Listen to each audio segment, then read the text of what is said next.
Welcome, a very warm good morning to you all. Hope you all are fine and healthier at your home. Myself Lovely, and today I am going to deliver a lecture on the topic human heart and blood circulation. Hope you will enjoy this lecture.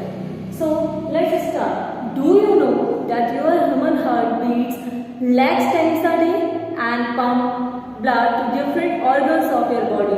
Is it amazing, na? Right, this is very amazing. Our heart is an extraordinary thing which pumps with beats continuously and pump blood to different organs or different cells or parts of our body. So before understanding the basic mechanism of blood flow, we should have a clear picture of about the structure of your heart, location, size, shape. Okay, so let's start.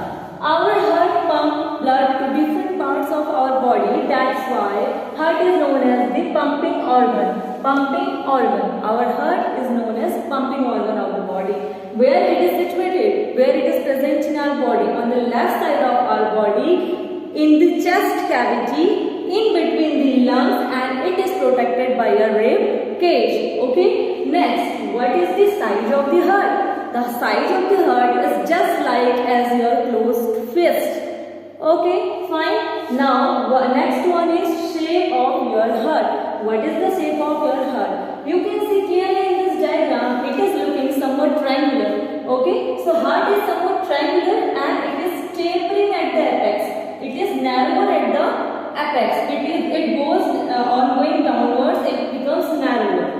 What is the weight of your heart? Now the next one question is, what is the weight of your heart? So your heart measures approximately weighs 152 to 422 grams approximately. So these are the basic knowledge about the heart. Next we can move to the structure of your heart. So for understanding the structure of the heart, you should have the clear picture of this diagram in your mind. If you will look at this diagram, everything will be clear to you. So let's start. This is our heart, basic structure of our heart, and our heart is divided into chambers. These are chambers or departments, and these chambers are known as right atrium, four chambers. Our heart has four chambers. Okay, these are right atrium, right ventricle, left atrium, and left ventricle. Fine, and these chambers have a wall in between them, which is known as septum. This is the wall in between these chambers, which is known as septum, which avoid the mixing of blood in between the chambers.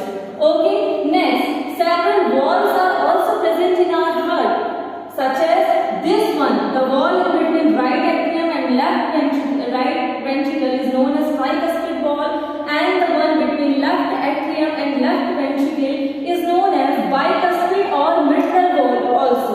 Okay, so we have understood the basic structure of our heart. We will move to the mechanism of blood flow. In the very short and with the help of this flow chart, I will explain you the mechanism of blood flow or the circulation of blood, how the oxygenated blood goes to all parts of our body, and how the deoxygenated blood gets the oxygen and converted into the oxygenated blood. So move here.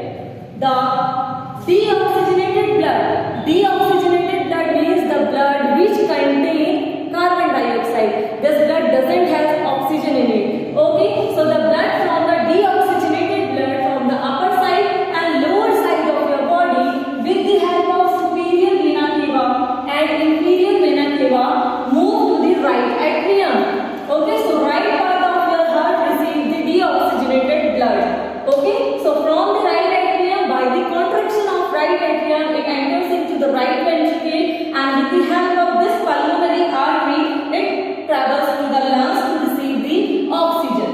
Okay, after converting this deoxygenated blood into oxygenated blood, which is an oxygen-rich blood, it moves here, and with the help of pulmonary vein, it enters into the left atrium.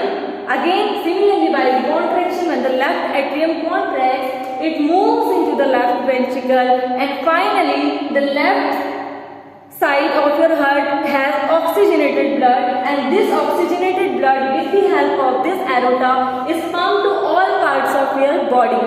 That's why they have different broad pipes which are known as aorta. So this is the basic mechanism of the blood circulation, and I have explained you about the structure, shape, size and location of your heart. Hope you enjoyed this lecture and understand everything. Thank you. Have a nice day.